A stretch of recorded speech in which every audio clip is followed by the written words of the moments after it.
En Radio Intereconomía, Pulso Geopolítico. Análisis sobre los nuevos desafíos mundiales. Presenta Rafa Jiménez.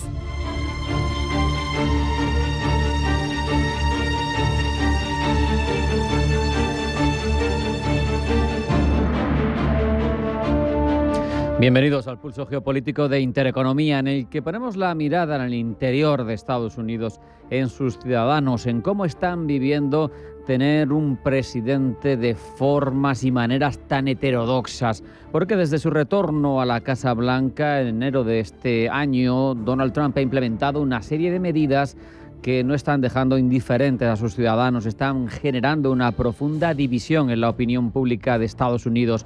Su política exterior, caracterizada por la agresividad arancelaria y por las amenazas a aliados tradicionales, ha suscitado un rechazo creciente entre la población. Según los sondeos de opinión pública más importantes realizados en los últimos tiempos, la guerra arancelaria, por ejemplo, ahora suspendida por un tiempo, uno de los pilares de su agenda, se muestra como negativa para la economía de Estados Unidos y así la perciben sus ciudadanos. Es inflacionaria, afecta al poder adquisitivo de los ciudadanos y muchos de ellos, grandes ahorradores que ponen su dinero en bolsa, han visto cómo sus ahorros, sus capitales para el futuro se erosionaban. Lejos de la America First que prometía Donald Trump, muchos estadounidenses están percibiendo que las políticas de su presidente les perjudican de forma directa.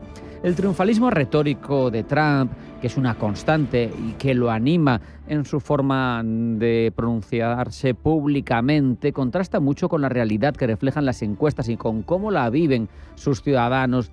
La opinión pública de Estados Unidos suspende la gestión de Trump en los asuntos más destacados, incluso también de su política exterior. Esas palabras, esas fanfarronadas en torno a Groenlandia, la vamos a conseguir sí o sí, en torno a Gaza, hay que vaciar el territorio de ciudadanos, su acercamiento a Rusia, lo bien que se lleva con Vladimir Putin, son medidas que generan un amplio rechazo. La misma imposición de aranceles a China, lejos de ser vista como una medida beneficiosa, es considerada por la mayor parte de los estadounidenses como perjudicial, tanto para el país, un 52% lo piensa, como para ellos mismos a nivel personal, un 53% está en contra, apenas una minoría, menos de 1 de cada 4, cree que estas medidas son las correctas.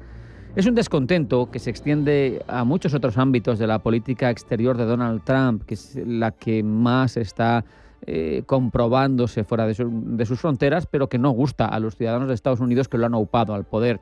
Como decíamos, ese acercamiento a un autócrata como es Vladimir Putin genera en una parte muy importante de la población relevante recelo. Ven con preocupación el debilitamiento de las alianzas tradicionales que hasta ahora había mantenido Estados Unidos, por ejemplo, esa relación transatlántica con Europa. Pero es que si seguimos analizando su retórica, su dialéctica y cómo agrede incluso a vecinos privilegiados, el caso de Canadá, donde habla de borrar la frontera, de incorporarlo como un estado más a Estados Unidos, o la anexión de Groenlandia, son recibidas por un lado con incredulidad, pero por otro con rechazo por gran parte de la opinión pública de Estados Unidos. Las considera impropias de un líder de talla mundial, sumadas a una retórica nacionalista, aislacionista. Lo que hacen en la ciudadanía estadounidense estas formas de gobernar es ampliar la percepción para esos estadounidenses de que su país se está alejando poco a poco de sus aliados, que está perdiendo influencia en el global del mundo, de tal manera que el impacto de estas políticas en la opinión pública se refleja en una caída importante de la popularidad de Donald Trump. Es menor que en su primer mandato, cuando lo que respirábamos todos era una grandísima incertidumbre sobre qué iba a hacer este empresario al frente de la nación más poderosa del mundo. Incluso muchos de los votantes conservadores que han sostenido su triunfo electoral se sienten ahora incómodos con una retórica que no se puede negar, es incendiaria, y con políticas que son proteccionistas y que para este colectivo conservador es algo perjudicial tanto para la economía como para la imagen internacional del país. El descontento con Trump, sin embargo, no se limita a su política exterior. Sus controvertidas declaraciones en asuntos sociales, su desprecio patente, marcado a las minorías y su ataque a las instituciones democráticas también generan amplio rechazo en la sociedad de Estados Unidos. Y todo esto genera una polarización política que no ha hecho más que intensificarse bajo su mandato. Ha dividido al final al país en bandos que tienen difícil reconciliación y que generan de forma habitual manifestaciones y contramanifestaciones que muy a menudo degeneran en violencia. Recuerden cuando tuvieron que luchar con medidas y legislaciones antiterroristas contra quienes se manifestaban en las puertas de los concesionarios de Tesla. Por eso, cuando vemos cómo ha echado una cierta marcha atrás al dar una tregua de 90 días a los aranceles, nos parece plausible que la presión ejercida por las caídas en los mercados bursátiles, en los CEOs de las compañías que se han descapitalizado por sus medidas, pues haya podido jugar un papel determinante en su decisión. Pero a pesar de que su equipo lo ha negado, la volatilidad, las pérdidas de las bolsas, quizá pueden haber actuado como freno a sus políticas comerciales más agresivas, pero seguro que también lo que opinan los ciudadanos de él cuando va a tener los ojos puestos sin duda en esas elecciones midterm, que al final no tardan tanto en llegar y que ahora mismo tiene un panorama perfecto con todas las cámaras controladas por él, más obviamente la Casa Blanca. Y si no parece así, pues si no termina siendo así porque la opinión pública echa marcha atrás en su apoyo a Estados Unidos, verá cómo se complica muy mucho la segunda parte de su mandato. Y no digamos ya si tiene alguna pretensión, en cualquier caso ahora mismo ilegal, de seguir ocupando de una manera o de otra, con subterfugios o no, la Casa Blanca más allá de 2029, si la salud se lo permite. Por otro lado, todo parece indicar que, sin embargo, ahora mismo, como vemos las cosas en el panorama internacional, todo es negociable para Trump. Al final, más allá de exabruptos, de palabras malsonantes, lo que se ha demostrado que quería con esta agresividad es que los demás se sienten a negociar. Eso sí, con dos líneas rojas. Una, la relación con China, que se ha demostrado no quitándole ni siquiera de forma temporal esos aranceles, y con el empeño en doblegar a los ayatolás, esa prevención para evitar que Irán obtenga la bomba atómica. Veremos si consigue sus objetivos, pero en cualquier caso hoy el mundo está algo más tranquilo. Vamos a hacer una parada, un tiempo para la publicidad, tras el cual vamos con los titulares de la jornada que elabora Blanca El Tronco. Un alto y enseguida volvemos. No se marchen, sigue Pulso Geopolítico.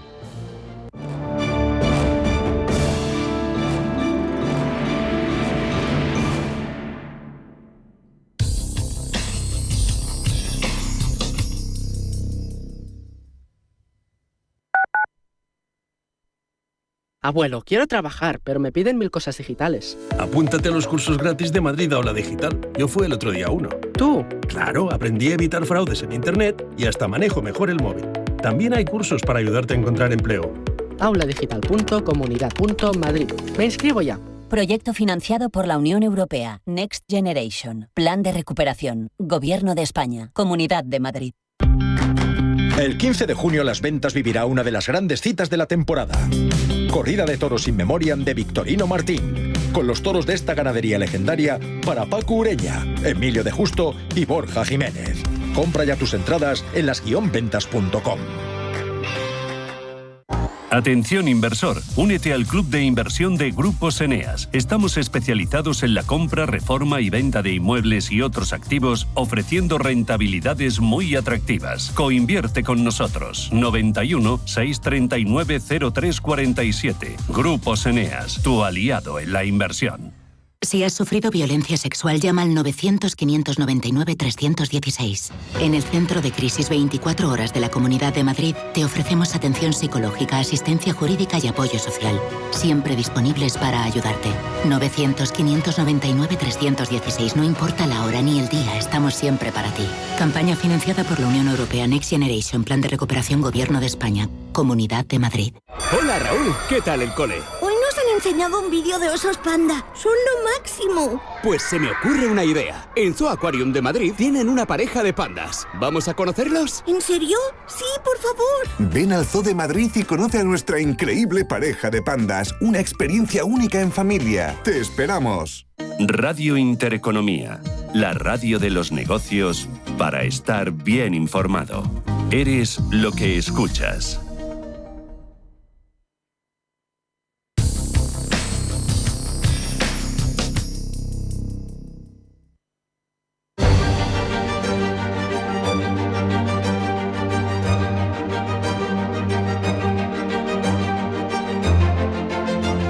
En Radio Intereconomía, Pulso geopolítico.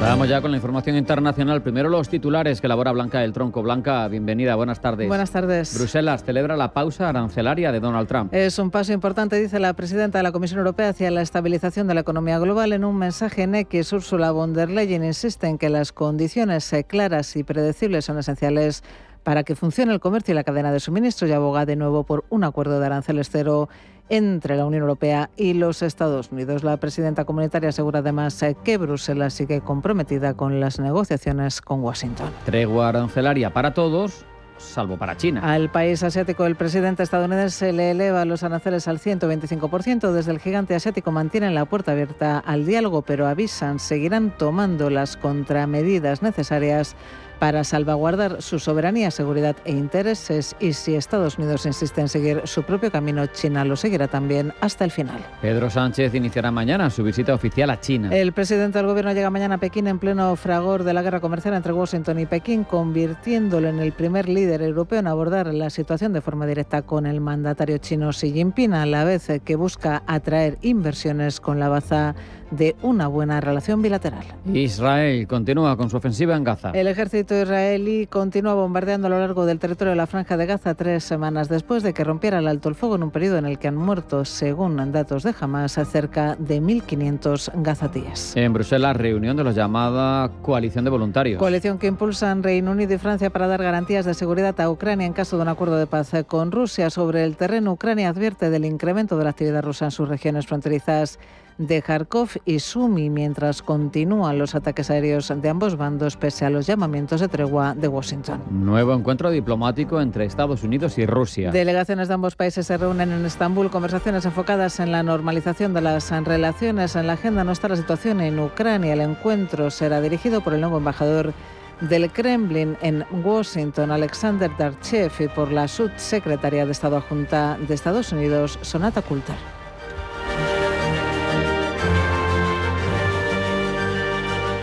En Radio Intereconomía, Pulso Geopolítico.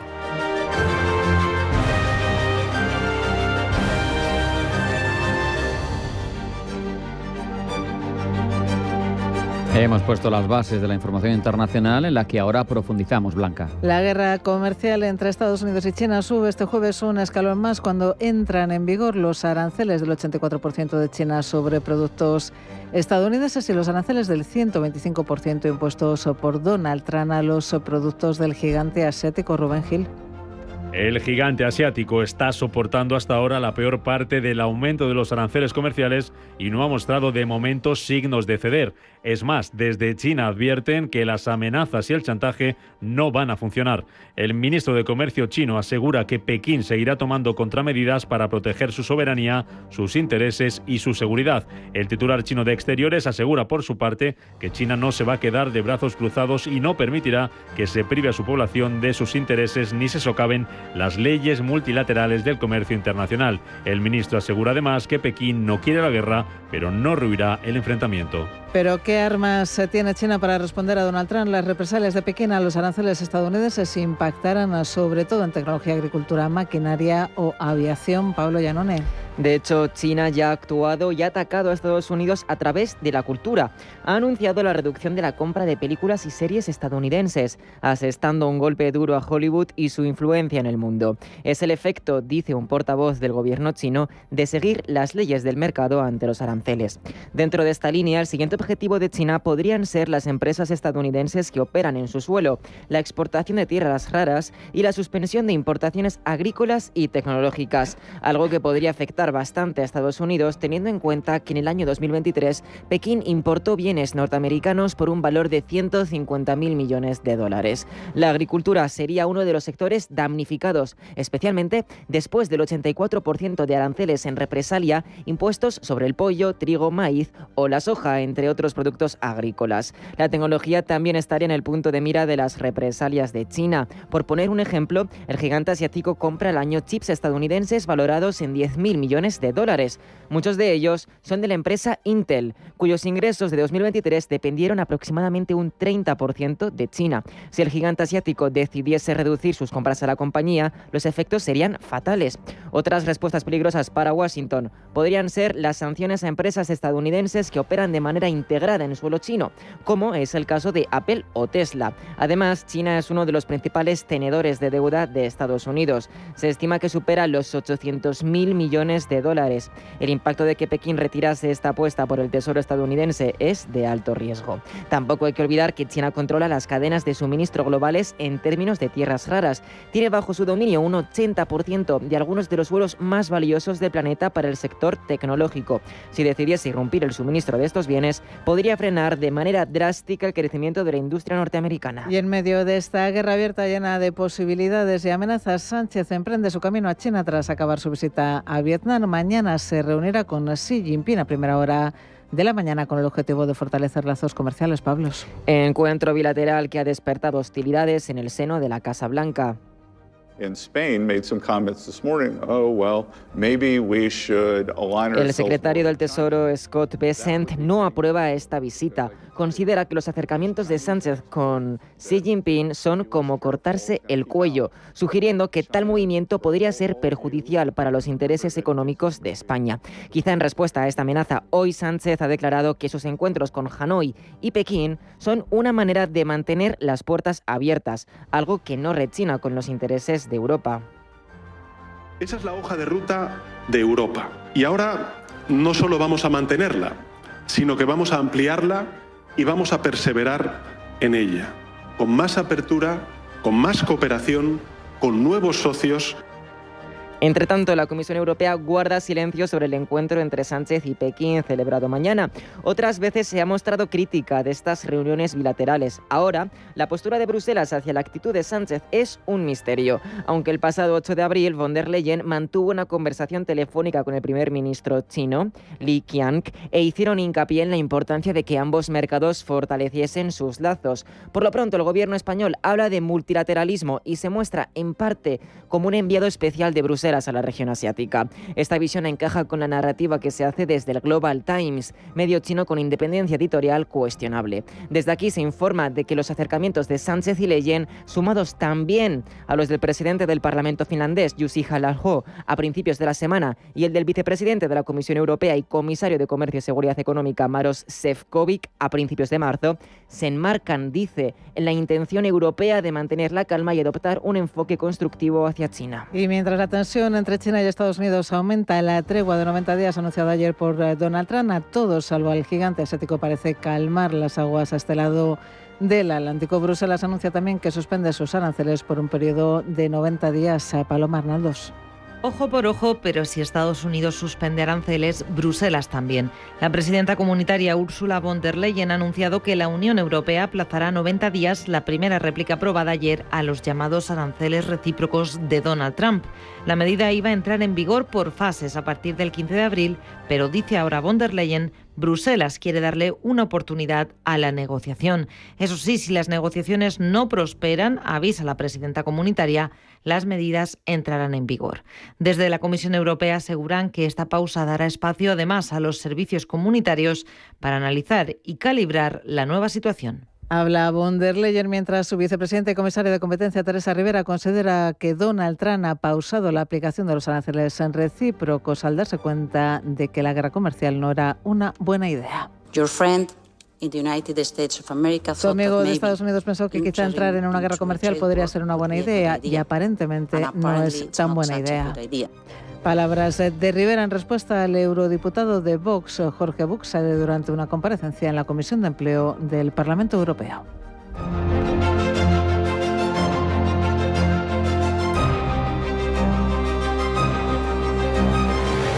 En Radio Intereconomía, Pulso Geopolítico. Presenta Rafa Jiménez.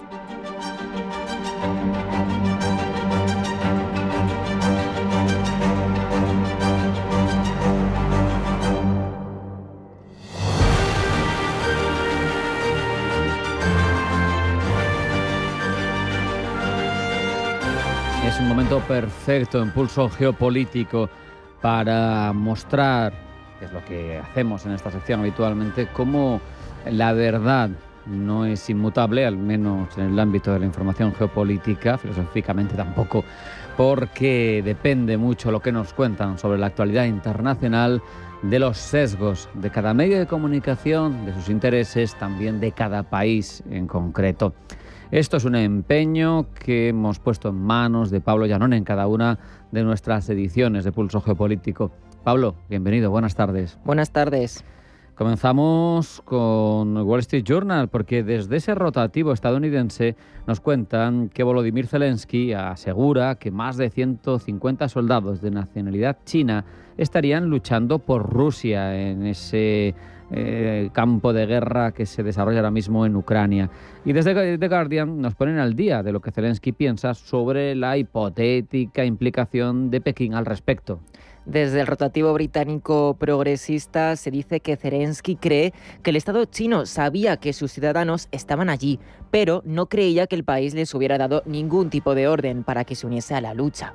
De hecho, Zelensky considera que fue Rusia, a través de las redes sociales, incluida TikTok, la que reclutó a soldados chinos. Pekín considera estas afirmaciones infundadas y alega que contradicen los esfuerzos por encontrar una solución política a la guerra en curso. Cambiamos el foco. Sabemos que una de las líneas rojas que tiene Donald Trump en el panorama internacional es la posibilidad de que el régimen de los ayatolás consiga de una vez por todas, la llevan persiguiendo mucho tiempo, la bomba nuclear. Por eso se acercan conversaciones entre Estados Unidos e Irán, previstas para este sábado. Y ante ese escenario, los medios israelíes observan y cuentan. Desde The Jerusalem Post, que es un medio pro Netanyahu, se hacen eco de que el ministro de Exteriores de Irán, Abbas Araghchi, dice que la pelota ahora mismo está en la cancha de Estados Unidos. Esto, el medio de Jerusalem Post lo dice en referencia a las palabras que pronunció ayer el alto diplomático Abbas Araghchi tras decir que las conversaciones serían indirectas en respuesta a que Trump dijo que serían directas. Además, Araghchi añadió que estas conversaciones solo serían factibles si Estados Unidos reducía su política de presión. Pero claro, hay rotativos con otra orientación dentro de Israel. Es el caso de The Times of Israel, que es más crítico con el gobierno de Netanyahu, y lo que nos cuenta es que el presidente iraní insiste en que Teherán no busca una bomba nuclear y que además invita a inversores estadounidenses. Esto, dice el diario hebreo, marca un nuevo enfoque antes del encuentro marcado para el sábado. Al fin y al cabo, en su primer acuerdo con las potencias mundiales en 2015, Teherán buscó comprar aviones estadounidenses, pero en ningún momento habló de permitir a las empresas de este país ingresar en Irán. Seguimos con ese repaso del abanico importante de distintas interpretaciones que se vive dentro de Israel en el ámbito de la prensa, con Haaretz, que tiene una mirada mucho más comprometedora, incluso criminalizadora hacia Netanyahu. Se hace eco, Haaretz, de la ambigüedad calculada. Dice que el secretario de Defensa de Estados Unidos, Pete Hegseth, ha lanzado sobre Teherán. El reciente movimiento estadounidense de bombarderos B-2, que son capaces de transformar armas nucleares, este movimiento cerca del Golfo Pérsico, dice, es un claro mensaje a Teherán, pero Hegseth añade que depende de Irán darse por aludido o no. Al mismo tiempo, el secretario de Defensa estadounidense ha expresado su esperanza de que las negociaciones entre Estados Unidos e Irán sobre el programa nuclear de Teherán puedan resolverse pacíficamente. Seguimos en Israel, seguimos con la prensa de este país, porque ayer el presidente francés, Emmanuel Macron, dijo que podría reconocer el Estado palestino en una fecha tan cercana como el próximo mes de junio. Pues bien, desde The Times of Israel, como decíamos, crítico con el gobierno de Benjamín Netanyahu, se hacen eco de la reacción del ministro de Estado de Asuntos Exteriores de la Autoridad Palestina de Barsem Agabekian Sahin. Ha declarado que este reconocimiento sería un paso en la buena dirección, en consonancia con la salvaguardia de los derechos del pueblo palestino y la solución de los dos estados. No es lo único que habla el medio hebreo, porque al mismo tiempo nos llega la publicación de una noticia de lo que dice el ministro de Exteriores del país, del ministro de Exteriores israelí, Gideon Sa'ar, a través de X. Gideon Sa'ar habla de un reconocimiento unilateral de un Estado palestino ficticio.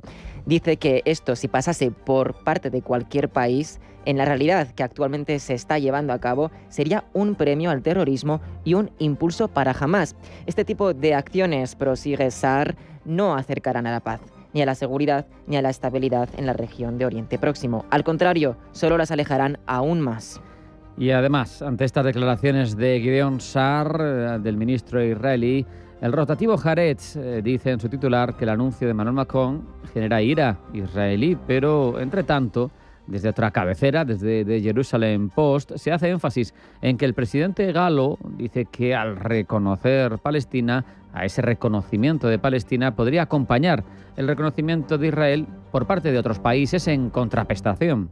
Macron dice que quiere participar en una dinámica colectiva que permita a quienes defienden Palestina reconocer a su vez a Israel, algo que muchos de ellos todavía no están haciendo. Esto podría suceder en junio en una conferencia entre Arabia Saudí y entre Francia, donde se podría empezar a allanar el camino para lograr el reconocimiento a Israel de otros países de la región como Arabia Saudí, Irán, Irak, Siria o Yemen.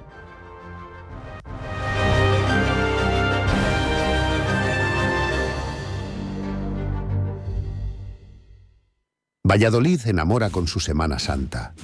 Pasión y tradición se unen en sobrias y hermosas procesiones que recorren sus calles mientras sus gentes las viven con devoción sincera.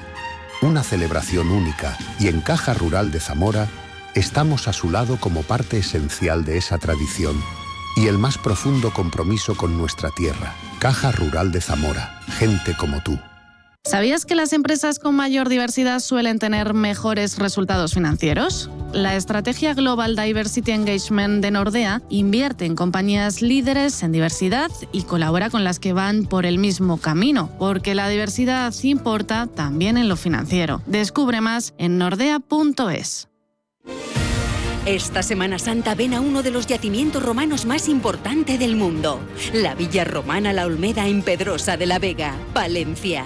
Adéntrate en la vida y cultura de la antigua Roma, un palacio de la época imperial con 1.450 metros de mosaicos. Una joya histórica te espera en Palencia con P, Diputación de Palencia. Descubre el futuro de la edificación en Rebuild, la cita para arquitectos, promotores y profesionales de la construcción que quieren impulsar sus proyectos a una nueva dimensión. Del 23 al 25 de abril en IFEMA, Madrid. Más de 630 firmas expositoras y 700 expertos internacionales presentarán las últimas tendencias, soluciones, materiales y proyectos en construcción industrializada, tecnología, inteligencia artificial y sostenibilidad. Consigue tu entrada en rebuildexpo.com y nos vemos del 23 al 25 de abril en IFEMA. Los viernes a las 10 de la noche tienes una cita con otro gato, El Gato Gourmet. Andrés Sánchez Magro presenta una guía semanal gastronómica, enológica, de restaurantes, literaria, musical, con todos aquellos ingredientes necesarios para cocinar la buena vida. El Gato Gourmet, los viernes a las 10 de la noche aquí, en Radio Intereconomía.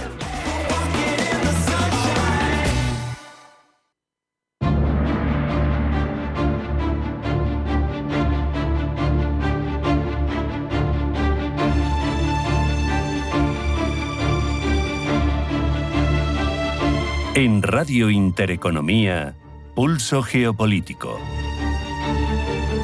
Donald Trump, lo sabemos porque lo estamos viendo y estamos hablando continuamente de él, ha transformado la política exterior estadounidense en una extensión de su estilo personal, imprevisible, disruptivo, sin concesiones. Desde proponer la compra de Groenlandia hasta amenazar a Canadá, pasando por imponer aranceles a aliados y a rivales por igual, a todo el mundo. Sus decisiones están rompiendo con décadas de diplomacia tradicional, de estructuras multilaterales asentadas. Y en esta entrevista que abordamos durante los próximos minutos queremos entender qué hay detrás de ese estilo de gobierno tan singular, si hay una ideología clara, si es puro instinto, si hay principios que guían sus actos. Para ello vamos a hablar unos minutos con José Antonio Gurpegui, que es director del Instituto Franklin de la Universidad de Alcalá de Henares. José Antonio, bienvenido, buenas tardes. Hola, muy buenas tardes, ¿qué tal? José Antonio, la primera pregunta, porque he oído algo en esa línea, pero yo no soy experto, por eso te empiezo por ahí, es si podríamos estar con su estilo tan heterodoxo ante un presidente que utiliza la teoría del madman como estrategia política. ¿Cómo lo ves tú? Sí, bueno, eso es lo que se está empezando hay algunos que están empezando a barajar esa posibilidad ante lo incomprensible que resultan pues muchas de sus actuaciones, ¿no? La teoría del madman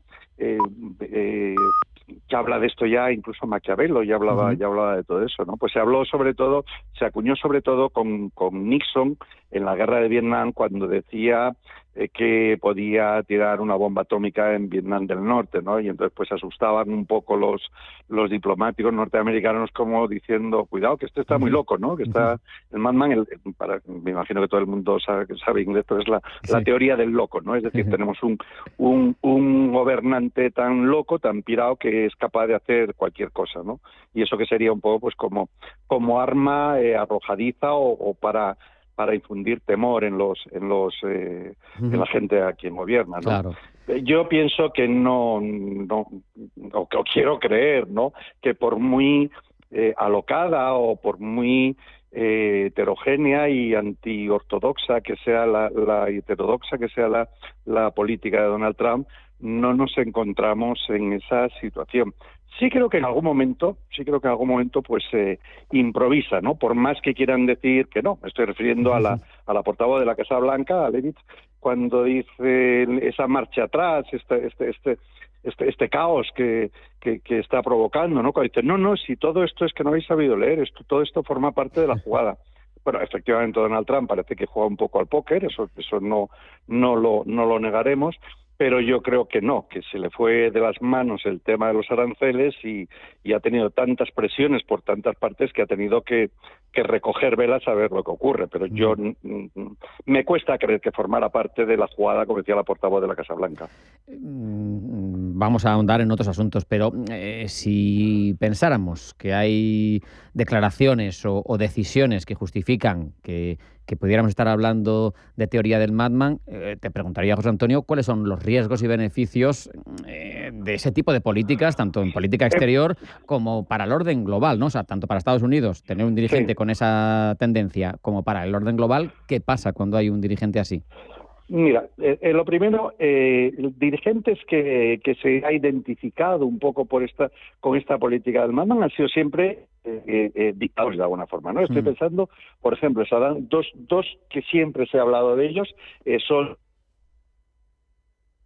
Se nos ha ido la conexión con José Antonio Gurpegui. Estábamos hablando sobre el estilo político de Donald Trump, sobre qué impulsa sus decisiones, en algunos casos más que controvertidas, y que han llevado a expertos a plantearse si estaría jugando a la teoría del hombre loco, del dirigente loco, porque es un concepto muy antiguo, nos ha explicado Gurpegui, que ya Maquiavelo lo mencionaba y se utilizó con algún presidente estadounidense en la década de los 60-70, el caso de Richard Nixon, pero en cualquier caso se ha cortado. José Antonio, cuéntanos, sigue... Sí, disculpadme, no sé yo, porque yo estaba hablando y de repente ha sonado otra vez el teléfono y se ha cortado. No, estaba diciendo, no sé, y perdón si me repito, ¿no? Estaba diciendo que fundamentalmente los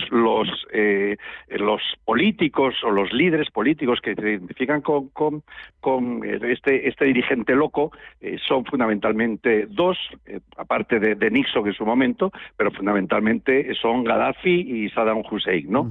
Y nunca les ha salido bien la jugada. Entonces aquí, porque claro, no ser una persona fiable, pues para un hecho en concreto te puede valer, pero a medio o largo plazo no te vale, ¿no? Claro. Es muy arriesgado, porque claro, nadie se fía de ti. Dice, oye, ¿por dónde me va a salir este? El que tus posibles socios o las posibles líderes con los que vas a tener que negociar, pues que no se fíen de ti, pues es un poco arriesgado y a medio o largo plazo no sale bien. A mí me resultó tremendamente, o sea, sí que pensé en la teoría del madman cuando el otro día en la cena con los republicanos dijo que le han llamado dirigentes mundiales a besarle el culo. O sea, yo dije, pero ¿a dónde vamos a llegar? ¿No? O sea, ¿pero qué está diciendo? No sé, un poco. O sea, ¿quién le va a llamar ahora? ¿No? A ver claro. ¿qué líder mundial es capaz de llamarle cuando dice que le decían, sí, lo que usted quiera. O sea, los ponía a los dirigentes mundiales como si fueran chiquillos, pero en fin. Yo creo que tiene más que ver con la propia personalidad de Donald Trump claro. que con algo premeditado, ¿no? O seguir un modelo de actuación premeditado. Él es así y ya está. Sí, pero es evidente, por eso derivamos un poquito la entrevista, que si no es una situación de teoría del hombre loco y que él es así, es cierto, es evidente, lo sabemos, pero yo me pregunto, José Antonio, ¿tiene influencias ideológicas que modelan su pensamiento para el exterior? Porque uno se resiste a considerar que alguien esté solo en la cúspide y que todo lo decida por él mismo. Hay una camarilla que los rodea, hay pensadores. ¿Por dónde van las cosas? Bueno, se ha especulado mucho sobre si él está siguiendo un libro, unos dictados de unos grupos radicales que hay en Estados Unidos. Él ha dicho que no. Él ha dicho que no, pero sí que algunas de sus políticas, y perdón que no esté en este momento, estoy intentando recordar cómo se llama el grupo, pero en cualquier caso hay muchos nombres, José Antonio: Curtis Jarvin, Peter Thiel, Steve Bannon, que colaboró con él. Es un grupo de radicales y parece que sigue eso. Él ha dicho que no. Y después hay otra cosa. Yo creo que Trump tiene una gran dosis de impostura, ¿no? Y voy a explicarme por qué. Él se ha llevado el cuadro la presidente decora el despacho Oval como quiere, ¿no? Con los presidentes un poco que para él son referencia. Por ejemplo, Lincoln es uno de los que suele estar fijo, Washington también, y después cada presidente se lleva a los que él considera oportuno llevarse, ¿no? Es muy llamativo porque el que se ha llevado dentro de la ideología, el que se ha llevado, y en el tiro de cámara, cuando se ve en la televisión el tiro de cámara de Donald Trump en el despacho Oval, es el de Ronald Reagan. Y él menciona a Ronald Reagan, ¿no? Fue muy llamativo el otro día, por ejemplo, dentro de la ideología, cuando en la firma de los aranceles, que tenía bastante más de mitinero que de otra cosa, cuando saca el obrero que le invita a hablar, que dice el obrero, bueno, para mí el presidente más importante de Estados Unidos hasta ahora había sido Ronald Reagan, hasta que ha llegado Donald Trump. Fue una de las frases que dijo. Y Ronald Reagan es el presidente de Estados Unidos más popular de toda la historia. Hoy sigue siendo el presidente más popular. Y él lo tiene allí. Bueno, pero es que la política que está haciendo Donald Trump es la anti-Ronald Reagan. Es decir, el presidente de los Estados Unidos más opuesto a Ronald Reagan, o a lo que fue, estoy seguro que los revidentes recuerdan perfectamente las famosas Reaganomics de su momento, ¿no? Y la estanflación que había. O sea, Ronald Reagan lo que proponía justo lo contrario. Eliminar cualquier barrera económica, eliminar aranceles, libre comercio a toda costa, ¿no? Que fue muy criticado en su momento por eso, dicho sea de paso también, ¿no? De hecho, NAFTA no lo firma él, sino que lo firmaría posteriormente George Bush padre, pero el instigador de NAFTA, es decir, el Tratado de Libre Comercio de Canadá, Estados Unidos y México, que ahora se quiere cargar Donald Trump, el ideólogo, el que está detrás de esa filosofía, es Ronald Reagan, ¿no? Entonces, eso es un poco, que lo digo porque él suele tomarlo como modelo, o sea, ese modelo de liberalismo, de democracia, etcétera, y es lo que te comentaba antes, que adoptar posturas que son auténticas imposturas, ¿no? O sea, en el sentido de que es justamente lo contrario de lo que fue Ronald Reagan, que él lo pone como modelo. Fíjate, José Antonio, a mí lo único que me recuerda a Ronald Reagan es en la encerrona a Japón de los acuerdos del Plaza, donde con un Japón pujante les obliga a revaluar el yen frente al dólar, que es un poco también lo que se dice que quiere hacer ahora con todo lo de los aranceles. En paralelo se decía que quería bajar la cotización internacional del dólar sin perder la referencia como moneda mundial, para que así les resultara más barato exportar. Eso es lo único que me recuerda a Reagan. Sí, y fíjate, yo iría incluso más lejos. Cuando él está hablando de los aranceles que no son aranceles, en esa interpretación que hace él de lo que son aranceles, que está hablando de subvenciones, etcétera, él habla precisamente, perfectamente en la línea que has mencionado, porque otro de los puntos que él señala, dice, y especulan con sus monedas. Es decir, como él está diciendo, yo creo que se refiere fundamentalmente al yuan, que el yuan está muy bajo, ¿no? Estoy de acuerdo con lo que dices, pero yo iría un poco más lejos. A Donald Trump lo que le preocupa fundamentalmente es la deuda externa. También le preocupa la bolsa, o esta marcha atrás. Claro. Pero he escuchado a algún economista diciendo la bolsa no le preocupa mucho. Bueno, a ver, yo creo que la bolsa le preocupa porque hay muchísimos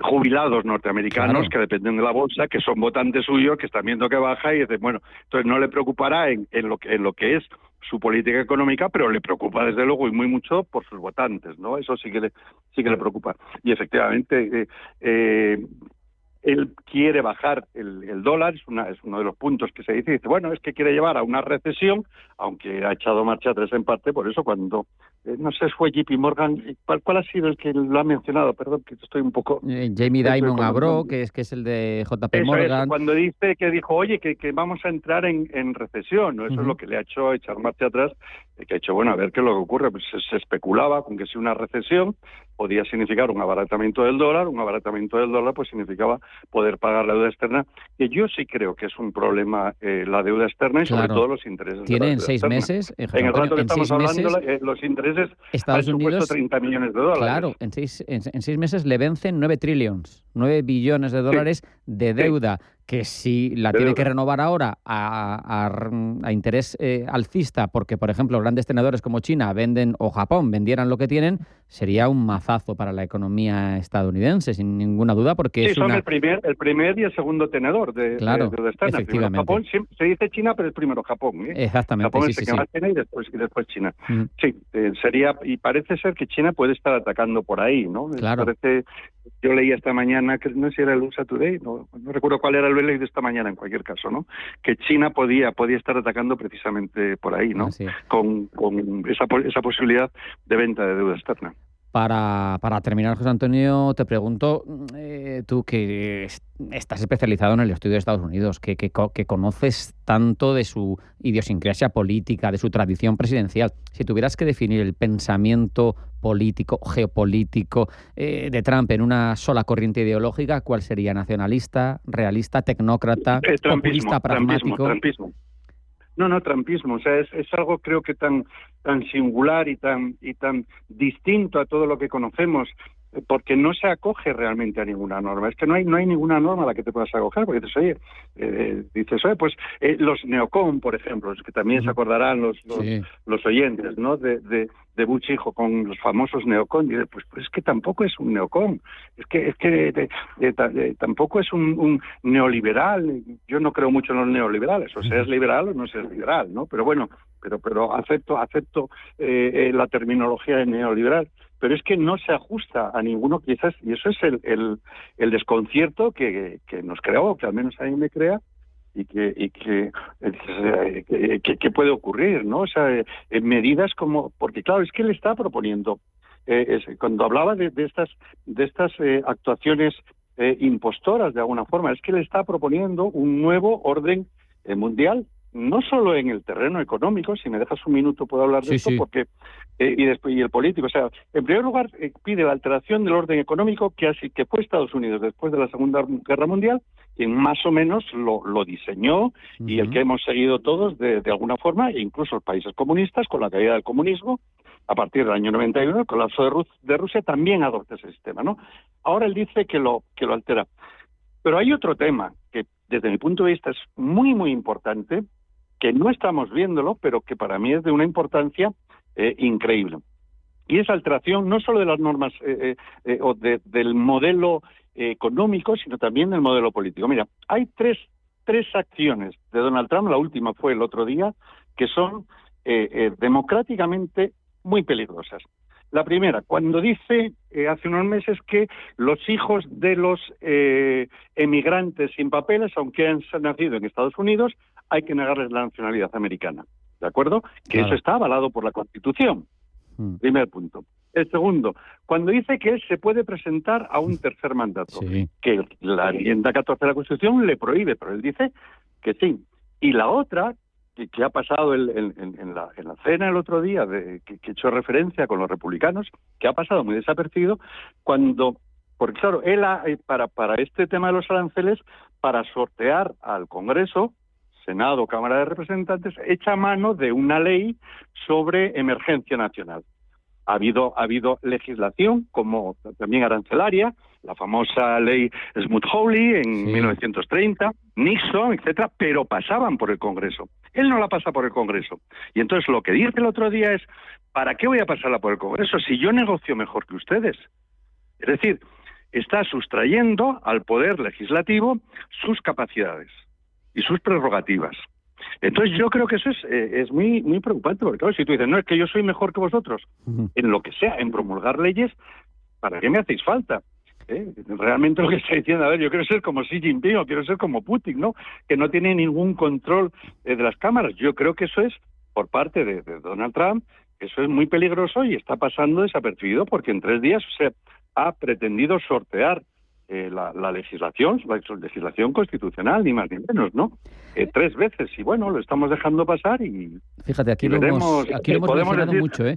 Me alegra que te parezca a ti, con la autoritas que tienes, relevantes, porque son 3 asuntos que hemos tratado en reiteradas ocasiones aquí. Lo que me gustaría saber es a ti de las 3, ¿cuál te parece más grave institucionalmente para salvaguardar o como peligro respecto de la democracia estadounidense? ¿Cuál te parece más grave de las 3? Bueno, a ver, las tres son muy peligrosas, pero yo creo que la más peligrosa es precisamente la tercera, porque las otras 2 sí pueden encontrar cortaprisas del Poder Judicial. Y le puede decir al Poder Judicial, como ya le ha dicho en el tema, por ejemplo, de los nacimientos, le ha dicho, oiga usted, que esto no lo puede hacer. De momento lo del tercer mandato ya veremos, pero es que no puede. Ni la triquiñuela de que se presente antes de presidente, después no. Porque la legislación se aplica lo mismo para presidente que vicepresidente, es decir, no puede. Pero esta sí puede sortear más fácilmente la ley, ¿no? Entonces, para mí sería esta tercera la más peligrosa, ¿no? Fíjate... Igual hay que decirle como Cicerón a Catilina, ¿no? ¿Hasta cuándo, Donald Trump, vamos a abusar de nuestra paciencia, no? Las famosas Catilinas de Cicerón. Sí. Te decía José Antonio que simplemente es una elucubración sin más peso que esto, pero yo echando un vistazo, reflexionando para las entradas del programa, veía relación entre la intención de presentarse al tercer mandato y la imposición de aranceles salvajes, porque yo hacía una comparación con cuándo ha habido un presidente que ha estado más de 2 mandatos de forma reiterada. Pues cuando Franklin Delano Roosevelt fue el último y con Roosevelt ya... Pero, claro, cuando tuvo que arreglar... Falleció a mitad del cuarto José Antonio, y ahí ya entró la enmienda. Claro, pero fue cuando tuvo que arreglar los desaguisados de la ley Smoot-Hawley puesta en marcha por Hoover. Entonces digo, a lo mejor pone él los desaguisados para erigirse en Salvador y que le permitan presentarse como se pudo hacer con Roosevelt, no sé. Hombre, no sé. Pues puede que tengas razón, pero dejaría a Maquiavelo como una novicia ursulina si fuera capaz de hacer todo eso, ¿no? De todas formas, Roosevelt elimina muy pronto la Smoot-Hawley. Es una de las primeras disposiciones que ha quitado porque ve que eso es un auténtico desastre. Claro. Fue una locura, ¿no? Fue una locura. Me ha encantado hablar contigo, José Antonio Gurpegui, director del Instituto Franklin, Universidad de Alcalá de Henares. Ha sido un placer. Un abrazo. Hasta la próxima.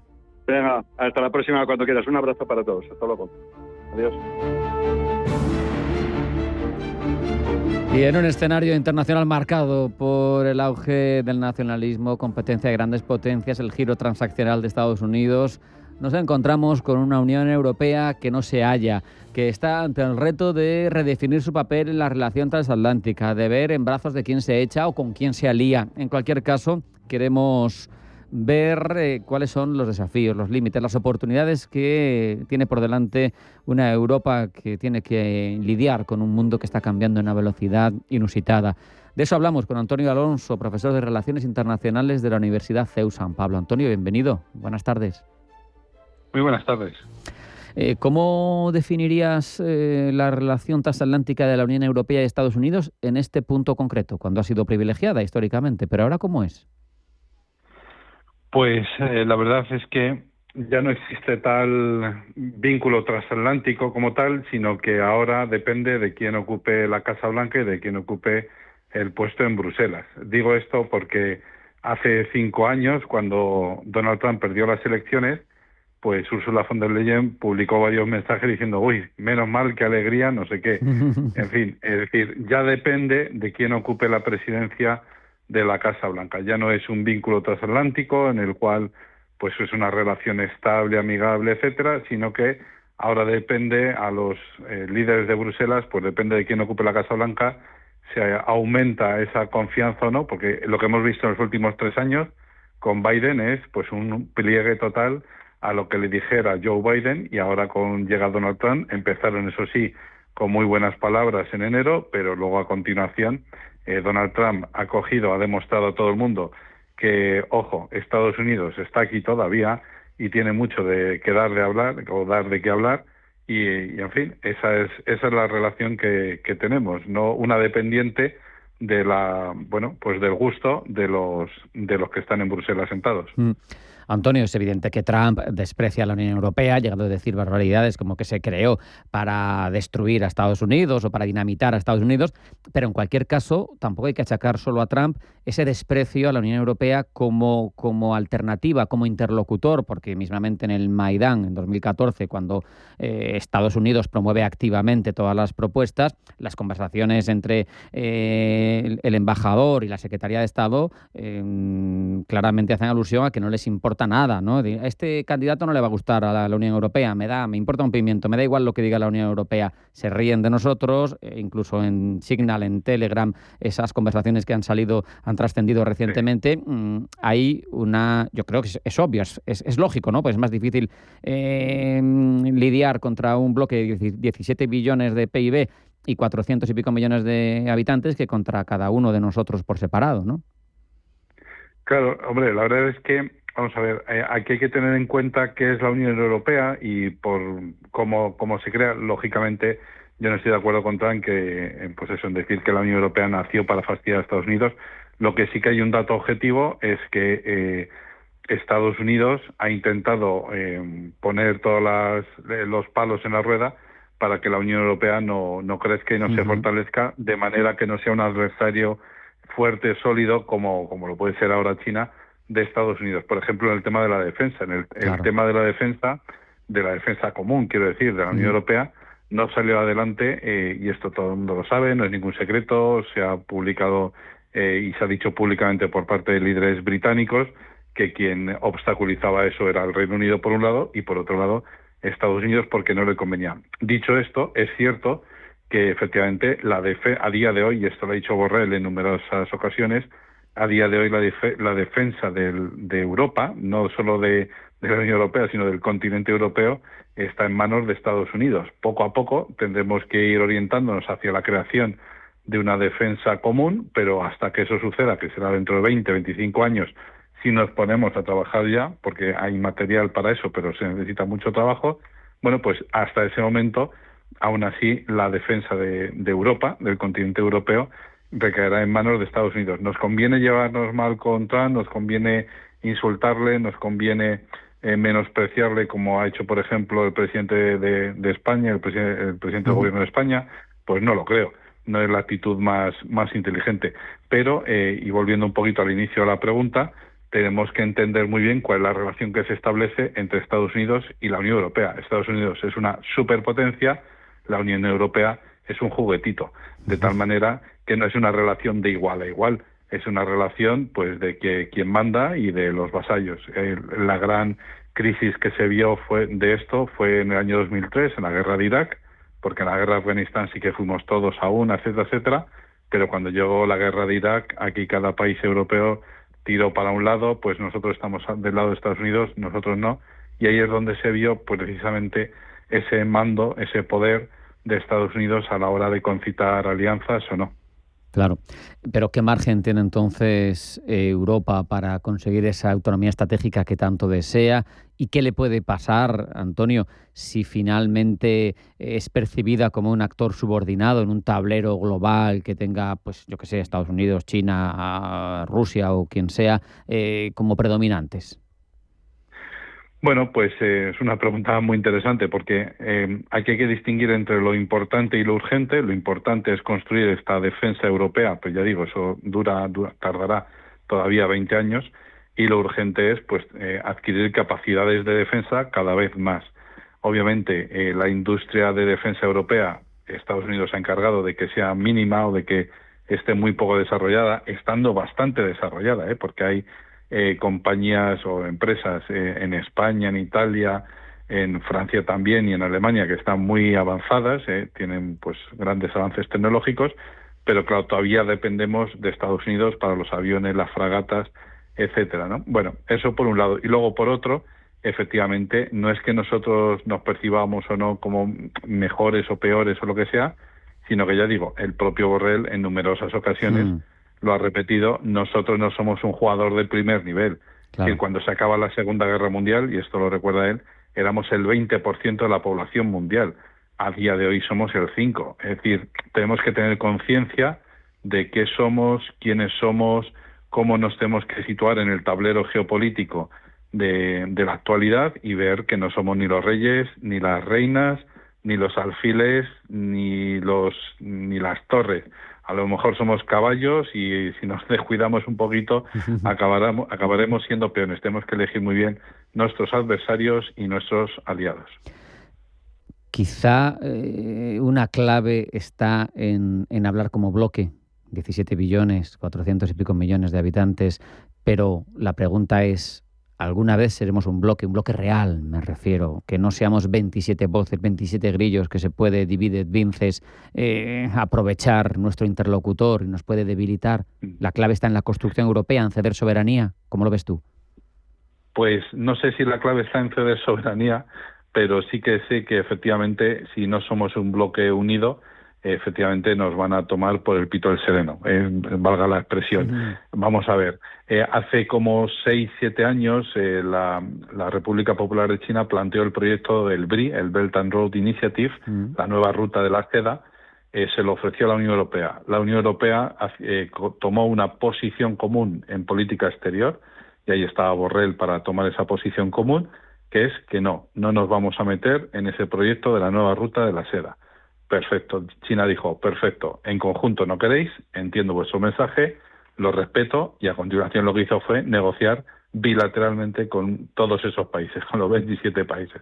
De tal manera que, vale, la Unión Europea no acepta este proyecto y no va a participar en él, de acuerdo, pero a continuación el puerto del Pireo pasa a estar regido por China. El puerto de Génova, el puerto de Trieste, pues va a estar controlado por China.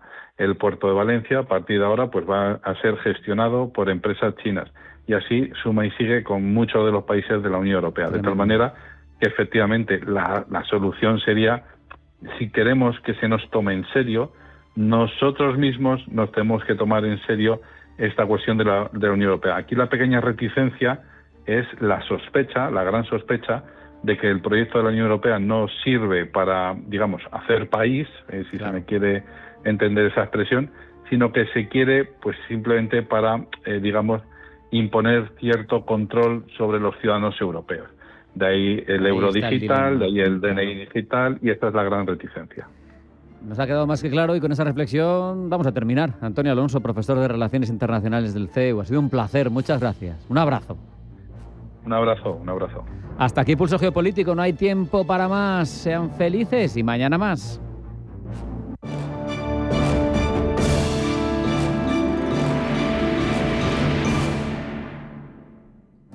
¿Eres de los que invierte en temáticas? Entra en bancobig.es y explora todas nuestras temáticas de inversión. Ponemos a tu disposición las herramientas para tus operaciones de forma 100% digital. Banco Big. Nos mueven tus valores. Debes saber que toda inversión conlleva el riesgo de pérdida de capital.